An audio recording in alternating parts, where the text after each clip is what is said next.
Hello दोस्तों। 1 से 7 तक सवाल हो गए थे। आज हम आप लोगों को 8 से पूरे 17 नंबर तक सवाल कराएंगे। तो 8वां नंबर सवाल देख लीजिए क्या लिखा हुआ है।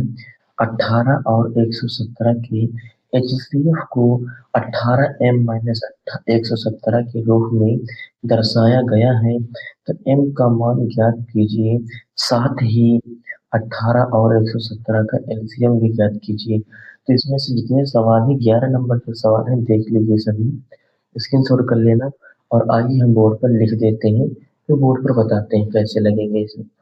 जब भी ऐसा सवाल दिया हो, अभी हमने तुम्हें पढ़कर बता ही दिया है। 18 और 117 के एचसीएफ को 18m माइनस 117 के रूप में दर्शाया गया है। तो m का मान ज्ञात कीजिए और एलसीएम ज्ञात कीजिए। जब भी ऐसा आ जाए तो आप लोगों को करना कुछ नहीं है, लिखना मस्त यहाँ बड़ा बड़ा हल। हल लिखने के बाद इसमें ये नंबर जो दिए हुए हैं, ये इसको उतारना है। लिखना है 18 और 117। 117 ये। अब इसका 18 और 117 को अलग अलग एच गुणनखंड कर दो। गुणनखंड करते हैं, ये 2 से कट जाएगा, 2 9 18। अब ये फिर 3 से कट जाएगा, 3 से काटो, 3 3 9। अब 3 बचा है, 3 से जाएगा ये एक बार में। अब फिर ये भी नंबर जो है, इसका जोड़ देखो 9 आ रहा है, 7 8 9। तो ये 3 से चली जाएगी संख्या, काटेंगे तो उसको 3 3 9, 2 बढ़ेगा, 3 9 27 इतना आया।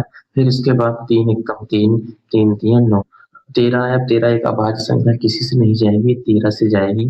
तो 13 1 कम 13, एक कट गई। इन दोनों की हमने गुणनखंड बना ली है। अब इन दोनों के गुणनखंड लिखो। 18 बराबर 2 गुणे 3 गुणे 3, इतना। इसके भी गुणनखंड लिख लो। 117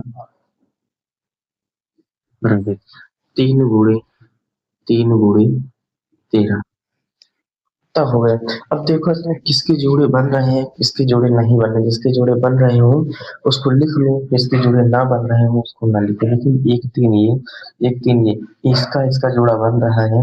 1 3 ये, 1 3 ये, इसका जोड़ा बन, जो 2 के जोड़े बन रहे हैं तो यहाँ पर तुमको लिखना है एच सी गुणे 3। मतलब इसका एच सी एफ 9 आएगा।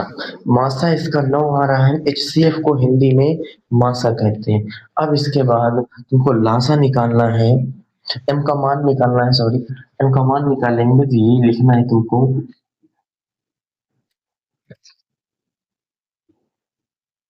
एच सी एफ बराबर 18m माइनस 117 दिया। अब इसके बाद ये 117 इधर माइनस में है, उधर उस बार को जो प्लस में चला जाएगा।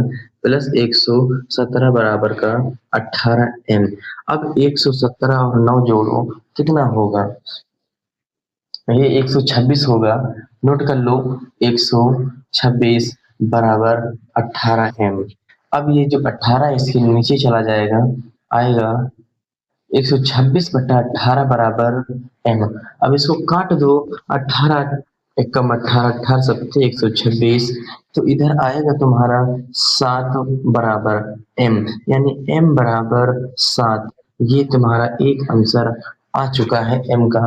अब इसके बाद यही बगल में लगा देते हैं इसका। अभी हमें एलसीएम भी निकालना है। एलसीएम के लिए एक सूत्र होता है, a गुणे b गुणे बराबर एच सी एफ गुणे एल सी एम, ये सूत्र होता है। अब इसके बाद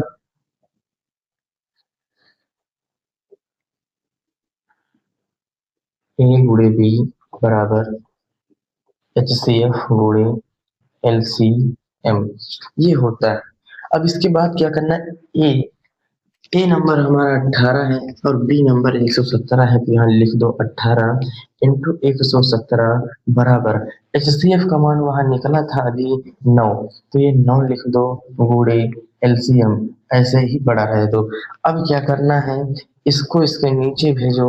18 गुणे 117 बराबर में एलसीएम, ये इसके बटा में चली जाएगी यहाँ। तो 9 एक कम 9, 9 दूना 18 होगा।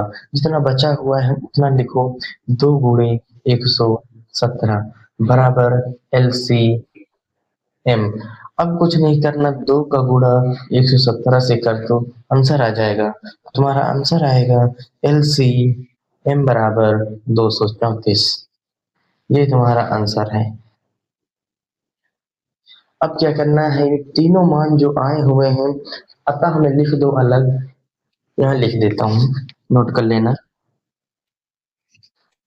तो लिखना पड़ेगा तुमको m बराबर 7, अतः m बराबर 7 कामा एच सी एफ बराबर 9 कामा एल सी एम बराबर 234। इतना करने के बाद आगे तुम्हें कुछ नहीं करना, हो गया। अब इसे स्क्रीनशॉट कर लीजिए, समझ में आया होगा तो हम आपको दूसरा बताते हैं। तो आइए, ये सवाल नंबर 9 हम लिख दिए हैं बोर्ड पर।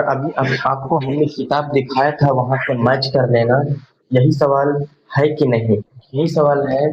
आगे लिखा हुआ है, जांच कीजिए कि क्या किसी प्राकृत संख्या n के लिए संख्या 6 की घात n अंक 0 पर समाप्त हो सकती है।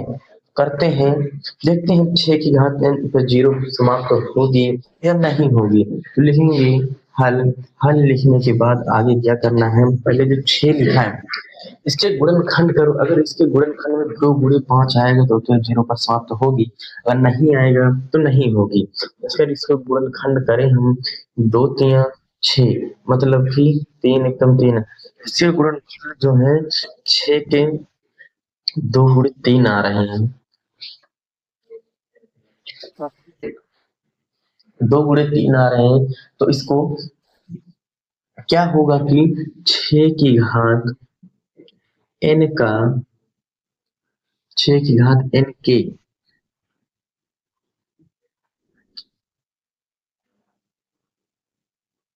अभाज्य गुणनखंड, अभाज्य गुणनखंड 2 गुणे 3 ये आ रहे हैं, सुना, ये आ रहे हैं।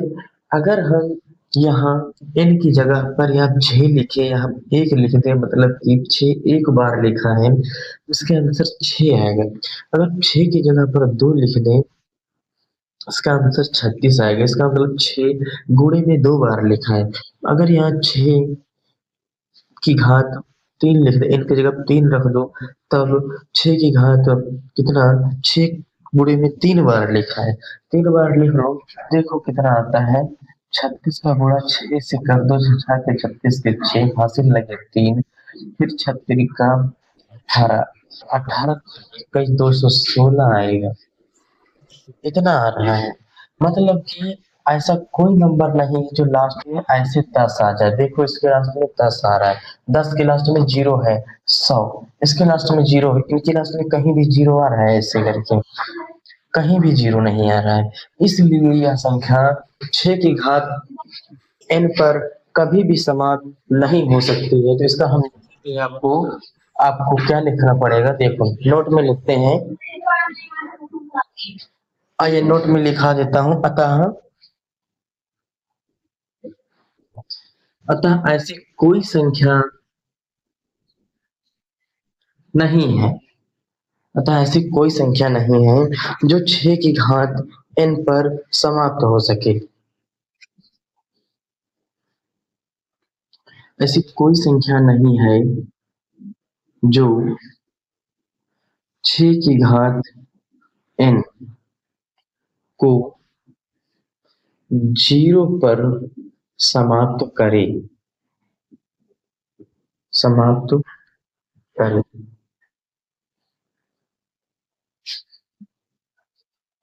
ऐसी कोई संख्या नहीं है जो 6 की घात n को 0 पर समाप्त करे।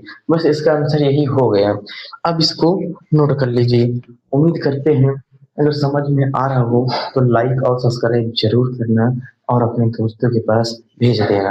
कि ये जो सवाल नंबर 10 था, ये भी हमने आपका बोर्ड पर लिख दिया है, किताब से देख लेना, पूरा पूरा सवाल यही लिखा हुआ है, मैच कर लेना यही लिखा कि नहीं। अब लिखा हुआ है, व्याख्या कीजिए कि 7 गुणे 11 गुणे 13 प्लस 13 और 7 गुणे 6 गुणे 5 गुणे 4 गुणे 3 गुणे 2 गुणे 1 प्लस 5 भाज्य संख्याएं हैं। क्यों? मतलब ये जो दिया हुआ है भाज्य संख्या है, लेकिन क्यों बताना है। तो देखिए कैसे होगा। देखिएगा हल लिखने के बाद यही नंबर जितना लिखा है यहाँ तक, ये इतना नोट करना, इसको छोड़ दो बाद में करेंगे। तो लिखेंगे 7 गुणे 11 गुणे 13 प्लस का 13, ये हो गया। अब इस नंबर में से देखो कुछ कॉमन मिलने वाला है, कॉमन ले लो। इसमें से मिलेगा 13 कॉमन, इसमें देखो 2 बार 13 है, 13 मिलेगा। तो यहाँ पर 7 आएगा, तो यहाँ 11, और यहाँ पर गुणे में 1 आएगा, यहाँ प्लस में 1 आएगा। इतना हो जाने के बाद इसको ऐसे ही पड़ा रहने दो। अब क्या करो, इस एक का गुणा 11 से करो, 11 आएगा। फिर 11 का गुणा 7 से करो, 70 आएगा। 11 सत्ते 77, तो 77 प्लस 1 ये वाला। अब क्या करो, बराबर लगा दो फिर से। 77 में 1 जोड़ दो, 78 हो जाएगा, ये गुणे में चल गया। 78 और 13 का गुणा कर दो, जो भी आएगा वो आंसर मिलेगा। अब इसको 78 और 13 का गुणा अलग कर लो, रफ गाड़ी। तो 3 का गुणा जब 8 से करोगे, 3 8 24 होता है, 24 के 4 हासिल लगा 2। अब 3 का पहाड़ा 7 बार पढ़ो, 3 सत्ते 21, 21 और ये 2 23। तो यहाँ पर पूरा पूरा 23 लिख दो, गुणा का निशान लगाओ। 1 का गुणा इसी से करो, 78 आएगा पूरा पूरा। ये 4 8 और 3 11, 11 का 1 हासिल लगा, एक ये 7 और 2 9 होता है, 1 10 हो जाएगा। मतलब कि इसका 10 14 आएगा।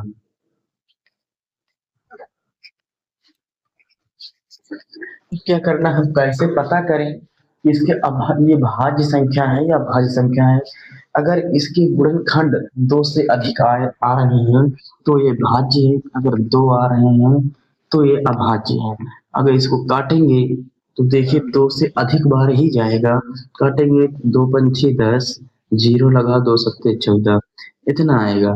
फिर काटेंगे इसको, किसी नंबर से कट जाएगी, इसका जोड़ आ रहा है 12, मतलब कि 2 से तो जाएगी,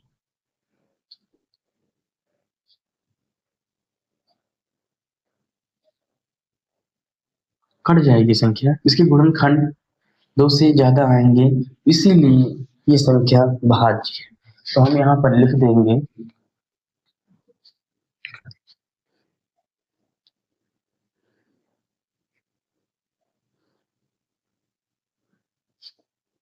इसके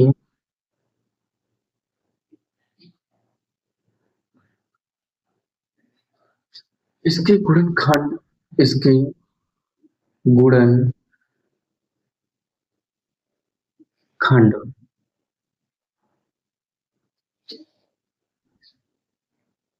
2 से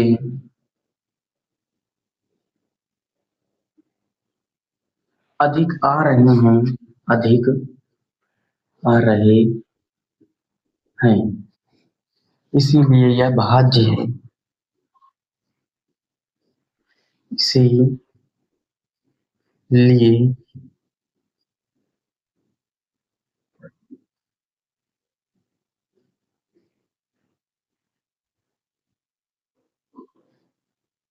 इसीलिए यह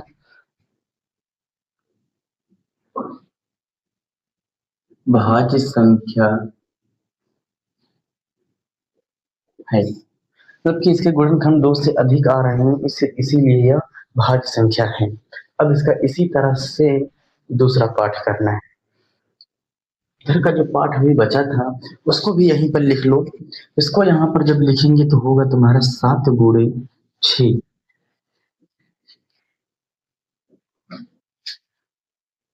गुणे में 5, फिर गुणे 4 गुणे 3 गुणे 2 गुणे 1 प्लस का 5, ये नंबर दिया हुआ है।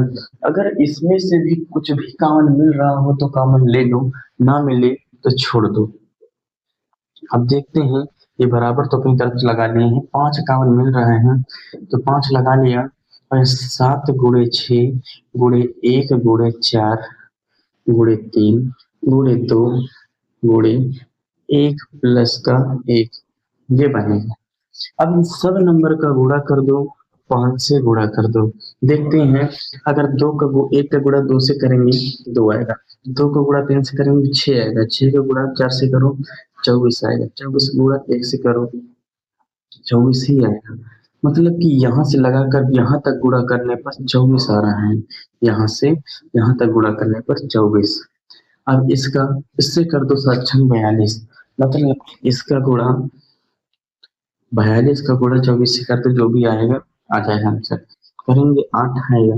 अब इसका इससे करो 4 हो जाएगा, फिर इसके बाद इसका इस 4 का 4 से करो 16, 16 के 6 हासिल 1, फिर इससे करो 8, 1 9, 8 यही निकाल लो, 6 और 10 का 0 हासिल 1 10, 1008 आ रहा है। यहाँ पर लिख दो 1008।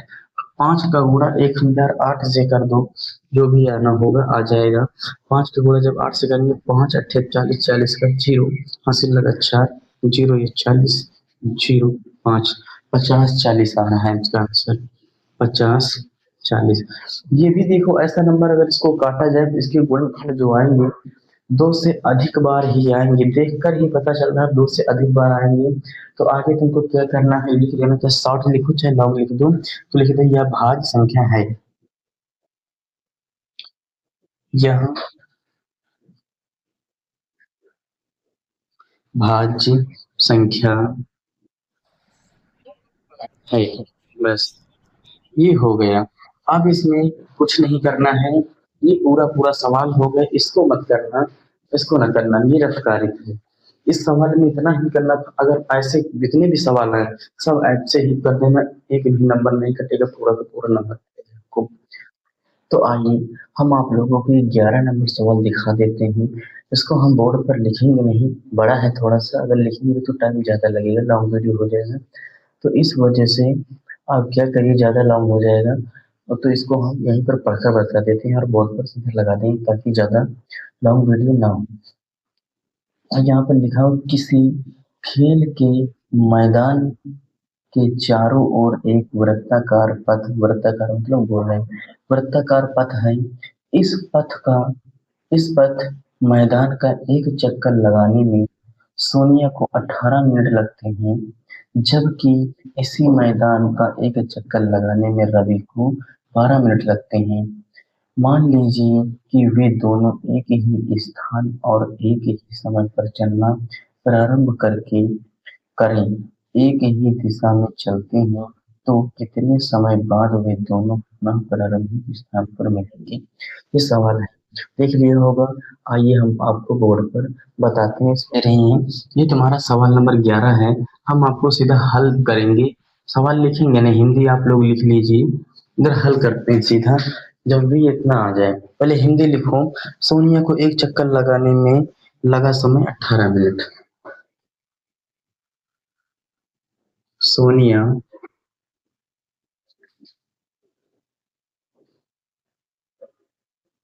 को एक चक्कर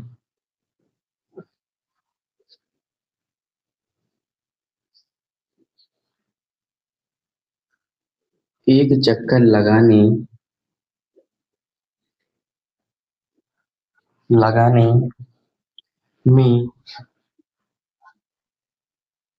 में लगा समय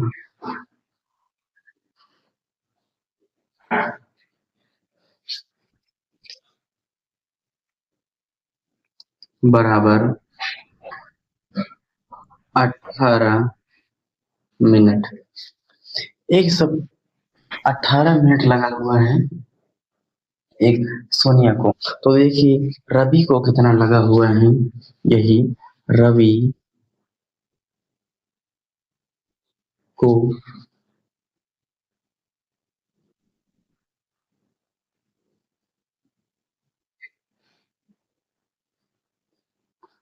1 चक्कर लगाने में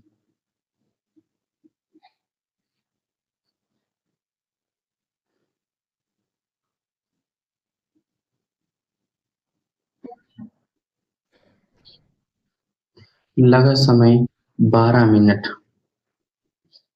मतलब रवि को 12 मिनट लगा है और सोनिया को 18 मिनट लगा है। जब भी ऐसा सवाल आ जाए तो आपको करना बहुत ज्यादा कुछ भी नहीं है। क्या करना है आइए हम आपको बताते हैं कि क्या करना है जब ऐसा आ जाए। देखियो ऐसा सवाल दिया हुआ है कि कोई एक गोला है, बहुत बड़ा सा गोला है, कोई मैदान है, मैदान, कोई मैदान है ऐसा बना दिया एक ही स्थान पर। माना कि इधर से ये दोनों चल रहे हैं, यहाँ पर दोनों हैं। अब क्या है कि यहीं पर सोनिया भी है,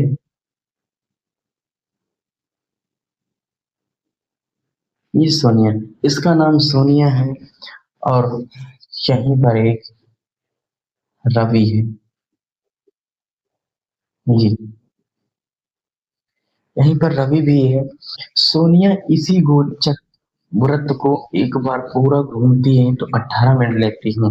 रवि इसी को एक बार पूरा घूमने में 12 मिनट लेता है।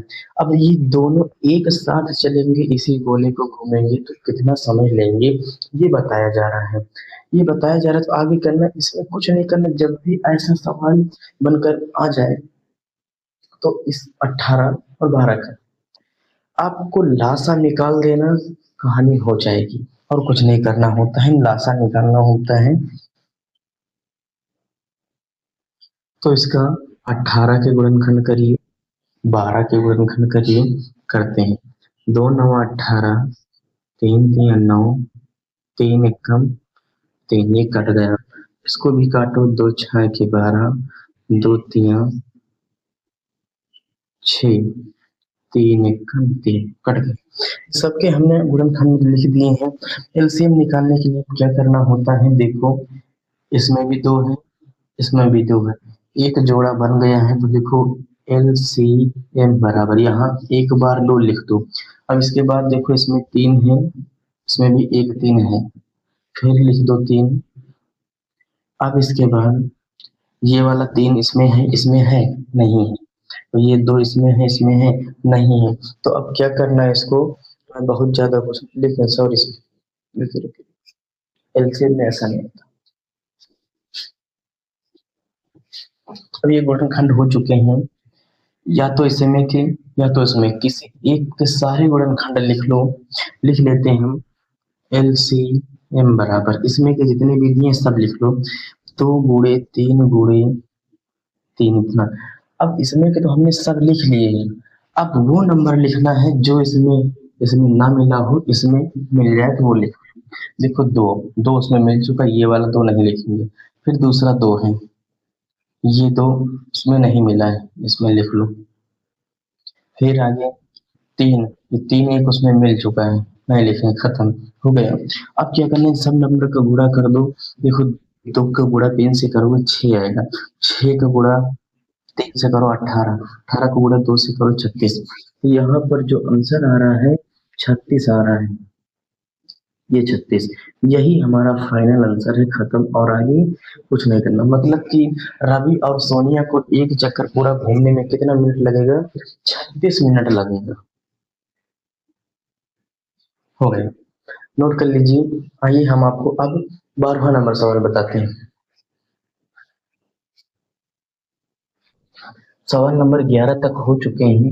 अब हम आपको 12 से लगाकर ये 17 नंबर सवाल दिया है, 17 नंबर तक सवाल बताएंगे। तो ये आप इसी बार एक बार में सभी सवाल देख लीजिए और फिर उसके बाद आप सब बोर्ड पे सवाल लिख देंगे, वहीं से हो जाएंगे। यहाँ पर हर बार क्या होता है कि बार बार किताब दिखाने में क्या होता है, समय थोड़ा सा ज्यादा लगता है। तो एक बार 12वां नंबर सवाल पढ़ लीजिए, जैसे छठा लगा था वैसे लगेगा। दिखाइए कि किसी प्राकृत संख्या n के लिए 12 की घात n का मान 0 या 5 पर समाप्त नहीं हो सकता है। इसको भी हल करना है, तो आइए इसको भी हम बोर्ड पर लगाते हैं। अब बाकी सवाल जितने भी हम सब बोर्ड पर लिख देंगे, वहीं पर देख लो अभी। तो आइए देखिए, अभी जो हमने आपको सवाल नंबर 12 पढ़कर बताया है वो बोर्ड पर लिख दिया है। दिखाइए कि किसी प्राकृत संख्या n के लिए 12 की घात n का मान 0 या 5 पर समाप्त नहीं हो सकता है। ठीक है, ये भी किया जाएगा, कुछ नहीं, हल दिया है, लिखो इतना।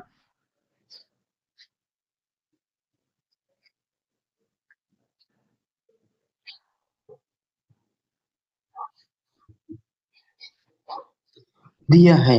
इतना करने के बाद क्या दिया हो, 12 की घात n लिखा हुआ है, तो यही लिख लो 12 की घात n। अब इसके तो अभाज्य गुणनखंड निकाल कर कितने आएंगे, करते हैं इसके अभाज्य गुणनखंड। इधर 2 छह के 12, फिर काटो 2 से, 2 3 6, 3 से 3 एकम 3, नीचे एक आ जाए जब, छोड़ दो। अब इसके गुणनखंड जो आ रहे हैं, ये आ रहे हैं 2 गुणे 3 गुणे 3, ये आ रहे हैं। अब ऐसी हालत में कि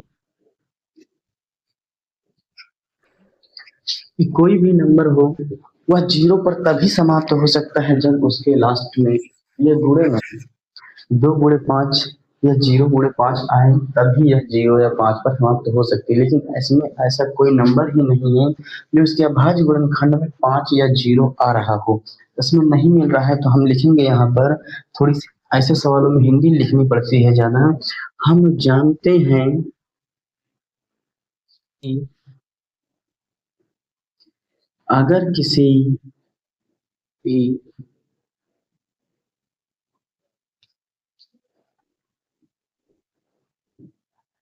संख्या के अंत में 0 या 5 हो,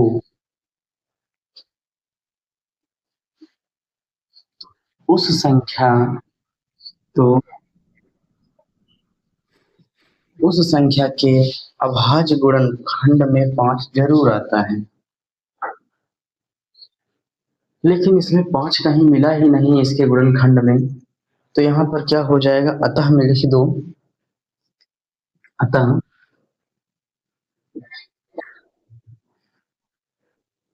12 की घात n का अंत का अंक अंत का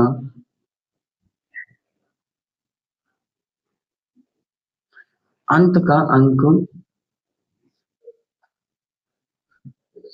0 या 5 पर समाप्त नहीं हो सकता है। 0 या यहाँ n कोई प्राकृतिक संख्या है बस। हिंदी ऐसे सवालों में हिंदी थोड़ी सी ज्यादा लिखनी पड़ती है बस, और कुछ नहीं। ये हो गया। अगला सवाल देखिए, इसको भी नोट कर लीजिए। देखिए यहाँ पर अब अगला सवाल लिखा हुआ है, निम्नतम भाज्य संख्या तथा निम्नतम अभाज्य संख्या का मासा ज्ञात कीजिए। अब यहाँ पर आपको ये मालूम होना चाहिए कि निम्नतम भाज्य संख्या क्या होते हैं और अभाज्य संख्या क्या होती है। अभाज्य संख्या तो तुम्हें पता होगा, लेकिन भाज्य संख्या हम आपको बता देते हैं। भाज्य संख्या जैसे कि 4, 6, 8, 9, 10, ये सब भाज्य संख्याएं हैं। भाज्य संख्याओं की परिभाषा होती है कि जो 2 से कट जाए, 1 से कट जाए और अपने आप से कट जाए, वो भाज्य संख्याएं कहलाती हैं। जैसे कि 4 है, 4 को हम 2 से काट सकते हैं, कितना आएगा, इसको हम 4 से भी काटेंगे तो कट जाएगा 4 बार में, सॉरी 1 बार में, 4 एकम 4। अगर इसको 1 से भी काटें तब भी ये 4 बार में जाएगी, 3 बारों में सब में चली जा रही है भाज्य संख्या का। लेकिन अभाज्य संख्या क्या होते हैं, वो सिर्फ अपने आप से और 1 से कटती हैं बस। तो यहाँ पर लिखना हल।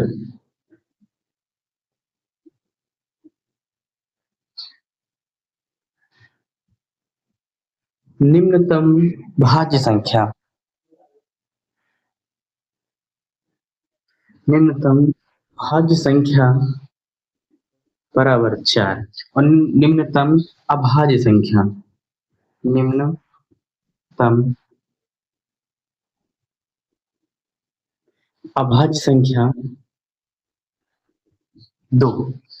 इन दोनों का मासा निकालना है 10, 4 और 2 का।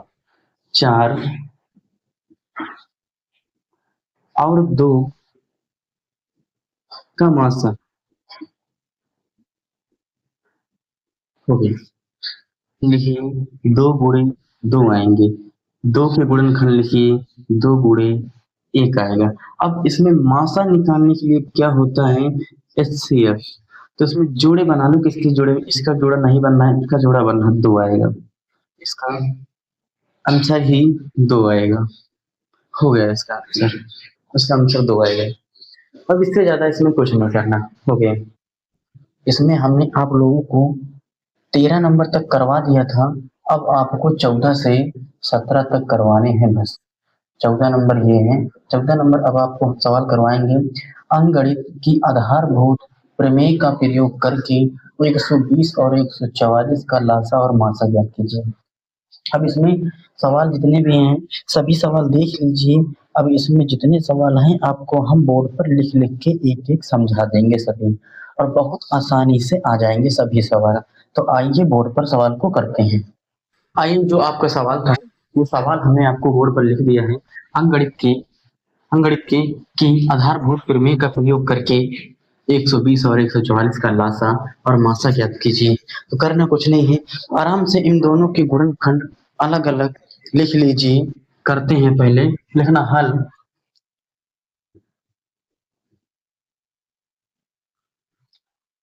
एक 120 और 144 ये लिख लेना।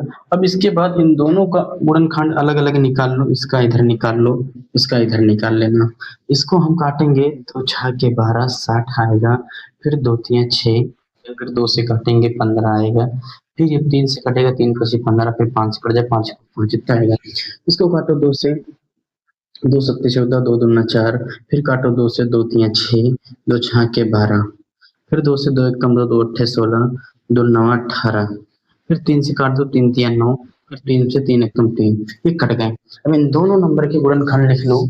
120 के गुणनखंड जो आ रहे हैं 2 गुणे 2 गुणे 2 गुणे 3 गुणे 5 ये आया हुआ है। 144 के गुणनखंड लिख लो। 2 गुणे 2 गुणे 2 गुणे 2, 4 बार 2 है, फिर गुणे में 3 बार 2 है, नहीं 3 बार 3 है 2 बार। अब इसके बाद इसमें देखो कि किसके जोड़े बन रहे हैं और किसके जोड़े नहीं बन रहे हैं। पहले तो हम इसका मासा निकालेंगे। देखो इसमें एक जोड़ा ये बन रहा है, एक जोड़ा ये बन रहा है, एक जोड़ा ये बन रहा है। तो यहाँ पर HCF के लिए HCF इसके लिए आपके पास 3 जोड़े बन रहे हैं, तो 3 बार 2 लिख लो। अब आगे देखो कौन सा जोड़ा बन रहा है। अब इसके बाद ये तो हो गया, अब इसका जोड़ा ये बन रहा है, बाकी किसी का जोड़ा नहीं बन रहा है, तो ये भी लिख लो ये। अब इसका अगर गुणा करेंगे 6 और 4, 6 के 24, मतलब कि इसका HCF जो है तुम्हारा 24 आएगा। HCF 24 है, और LCM निकालो लासा। LCM कितना होगा, एक के सारे गुणनखंड लिख लो, बाद में देखते हैं। 2 गुणे 2 गुणे 2 गुणे 3 गुणे 5। अब जो नंबर इसमें हम लिख चुके हैं अगर वो नंबर इसमें मिले तो ना लिखना, 3 बार 2 हम ऊपर लिख चुके हैं, इसको नहीं लिखना। अब ऊपर देखो ये वाला 2 इसमें नहीं, ये वाला 2 यहाँ लिखा जाए। फिर इसके बाद 3 भी इसमें है, ये 3 नहीं है, तो ये भी लिख लो यहाँ पर। इन सब नंबर का गुणा कर दो। अगर गुणा किया जाएगा तो इसका गुणा पूरे का अगर करें तो इसका गुणा 720 आएगा। अतः हमें लिख देना, अतः HCF बराबर 24 और LCM बराबर 720। बस यही तुम्हारा आंसर है, इसके बाद और कुछ नहीं करना है, इसको नोट कर लीजिए। तो आइए बोर्ड पर, किताब में हमने तुमको दिखाई दिया था सवाल को, और वही सवाल है। यदि मासा 35, 45 का मासा 5 दिया हुआ है, मतलब इसका 35 और 45 का मासा जो है 5 दिया हुआ है, तथा लासा 35 और 45 का जब इतना दिया है प्रश्नानुसार, तो ए का मान ज्ञात कीजिए और लासा भी निकालना है। तो निकालते हैं हम, पहले लिखेंगे हल। हल लिखने के बाद आगे क्या करना होगा, 35 और 45 दिया है तो लिख लो 35 और 45। इतना करने के बाद इन दोनों का जो मासा है वो मासा यहाँ पर दिया हुआ है और लासा कितना है, मासा 5 दिया हुआ है। वो लासा भी ज्ञात करना है, तो लासा इसका क्वेश्चन मार्क, लासा बराबर क्वेश्चन मार्क, और ए का मान भी ज्ञात करना है, ए बराबर क्वेश्चन मार्क। तो आगे हम पहले इसका लासा निकाल लेते हैं। लासा निकालने के लिए एक सूत्र होता है, ए गुणे बी बराबर, ए नंबर पर 35 रखना, बी नंबर पर 45 रखना, तब लोग लिखेंगे 35 गुणे 45 बराबर में मासा 5 दिया हुआ है, 5 लिख दो, गुणे में लासा पता नहीं है, इसको ऐसे ही लिखो, हो गया। अब ये नंबर जो है इसके नीचे में भेजो, तो यहाँ पर हो जाएगा तुम्हारा 35 गुणे 45 बटा में 5 बराबर लासा इसका आ जाएगा, ये लासा। अब ये 5 से काटो, 5 कम 5, 5 9 45, जितना भी बचा हुआ है इधर लिखिए, हम आपको लिख दे रहे हैं। इधर बचा हुआ है 35 गुणे 9 बराबर लासा, ये बचा हुआ है 35 और इसका 9 का गुणा कर दो। अगर गुणा करेंगे तो ये आ जाएगा लासा बराबर कितना होगा, 9 बचे 45, 45 के 5 होगा हासिल, 4 लगेंगे और 9 तरीका 27, 27 और 4 31 हो जाएगा 315। लासा इसका आ चुका है 315। अब कुछ नहीं करना, ए का मान निकालना है बस, ए का मान निकलेगा प्रश्नानुसार। लिखा था, ये लिखा हुआ लासा ब्रैकेट में इतना, फिर 63 गुणे ए, ये लिखा हुआ है। तो यहीं से पूरी पूरी लाइन लिखनी होगी हमको। 35 का मान 48 बराबर 63 गुणे ए, इतना लिखना होगा। 35 और 45 का लासा हमने निकाला है तो 315 आया हुआ है, 315 और 63 गुणे ए, ये इसके नीचे चला जाएगा तो हो जाएगा 315 बटा 63 बराबर ए। जब इतना आ जाएगा और ये नंबर 63 एकम 63, 63 पंजे 315 होता है, तो ए बराबर 5 आएगा। जब इतना हो जाए अब आगे कुछ नहीं करना है, यही तुम्हारा फाइनल आंसर है, खत्म। अतः हमें लिख दो चाहे तो, अतः ए बराबर 5 और लासा बराबर 315। ये सवाल हो गया होगा। आई होप, हम समझते हैं आपको ये वीडियो समझ में आ रहा होगा। वीडियो समझ में आ रहा है तो ये अपने दोस्तों के पास से जरूर भेजना और लाइक और शेयर जरूर करना, और जितना हो सके इस चैनल को सब्सक्राइब भी कर लेना। आगे इसको कर लीजिए 16 नंबर। हम आपका 16 नंबर भी सवाल लिख दिए हैं यहाँ पर। यदि संख्याओं ए और बी का मासा 12 है और इन संख्याओं का गुणनफल 3600 है, तब इन संख्याओं का लासा क्या होगा। तो लिखिए हल। हल लिखने के बाद आगे क्या किया जाएगा, लिखना कि दिया है ए और बी का जो मासा है, ए गुणे बी का मासा 12 दिया हुआ है। ए गुणे बी का मासा जो है 12 दिया हुआ है और ए गुणे बी का गुणनफल 3600 है, इतना दिया हुआ है 3600। 3600 है। इसके बाद निकालना क्या है, ए गुणे बी का लासा निकालना है। तो ए गुणे बी का लासा, ए गुणे बी का लासा कितना आएगा, लासा बराबर क्वेश्चन मार्क। तो अब इसके बाद एक सूत्र होता है, तो क्या होता है वो, ए गुणे बी बराबर मासा लासा, ये सूत्र होता है मासा गुणे लासा। तो ए गुणे बी का गुणनफल जो दिया हुआ है 3600 है, 3600 बराबर इसका मासा भी दिया हुआ है 12, 12 गुणे में लासा, ये लासा जो है ये दिया हुआ है। कुछ नहीं करना, ये नंबर इसके नीचे भेज देना, हो जाएगा 3600 बटा में 12 बराबर लासा।